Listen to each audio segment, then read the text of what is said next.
All right, I'm excited to have Jim Kielbaso here with us today hi Jim. Hi, Julie. Thanks for joining us. Want to tackle a question that I often get from our IYCAers, specifically as it relates to long-term athlete development model and how it relates to the high school strength and conditioning, you know, area or expertise. How do those two relate? Sure. I mean, well, first of all, let me apologize for these stupid-looking headphones and microphone that I have on. This just is it allows me to hear you better and it allows everybody to hear me much better. So try to ignore the airplane-looking earmuffs that I have on. So anyway, I think that there's a million different ways that we can kind of work inside the long-term athletic development model, but one of the most important parts of it to me that is dear to my heart, and also I think is an area that we miss out on a lot, is working with the kids that first get into the weight room and really teaching them what it's all about, how to do things properly. I think we all love to, tell everybody, oh, I had an all-state kid, or I had this kid who's so great, and you want to focus on the kids who are already strong or who are already really into lifting and are great at doing things in the weight room. But those kids are, those are the end product of starting with a kid who has never been in the weight room, is maybe scared or intimidated because he or she can't lift very much weight. They're not all-state yet. They haven't done anything. They're freshmen, and they need to be taught exactly what to do, and they need to be given the opportunity to feel comfortable in the weight room and around the coaches and around the other athletes. And a lot of people aren't. I mean, my own kids, I know that from experience from my own kids, and I see it from having done this for 20 years and been in high school weight rooms.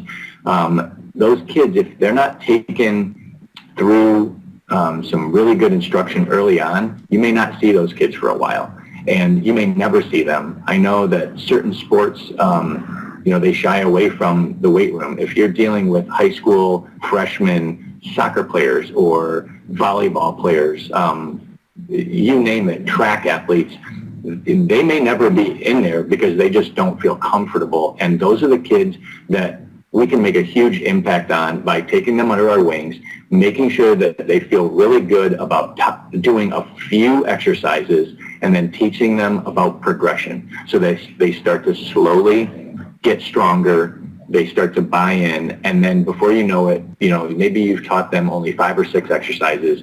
Before you know it, they're asking for more because they feel good about it.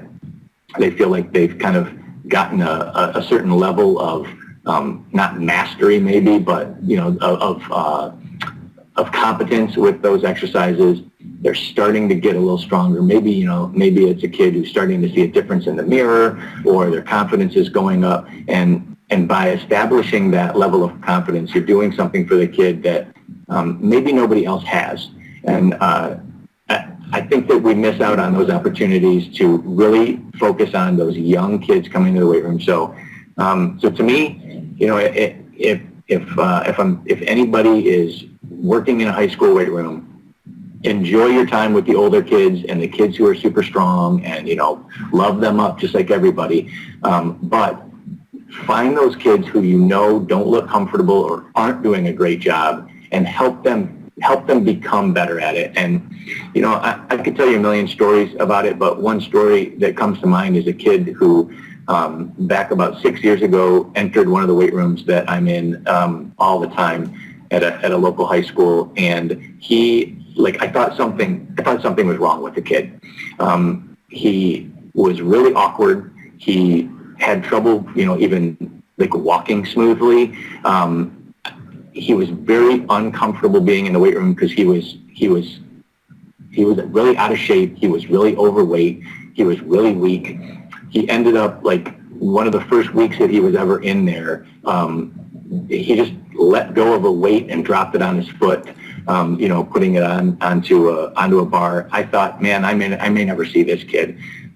We loved that kid up, and he slowly started getting stronger, and that kid is now a sophomore playing college football, and he is jacked up. He looks fantastic. He comes back, and coaches, use him as an example of what you could turn into. And that kid is so confident now and feels so good about sports and being in the weight room that, that's the kind of story that, to me, we could have lost that kid, and he may never have done that if it wasn't for his kind of long-term thinking about, getting a kid to be comfortable. So does that kind of, there's a million ways we could go with this, but does that kind of help you, Julie? Yeah, I think that's great. I know the major thing that I picked up was, really start young. They're the future of your program. Yeah. You can't overlook them right in the beginning, and that's the pivotal time. So I think that was perfect. I appreciate that insight. My pleasure. We'll do it again sometime soon. All right, thanks.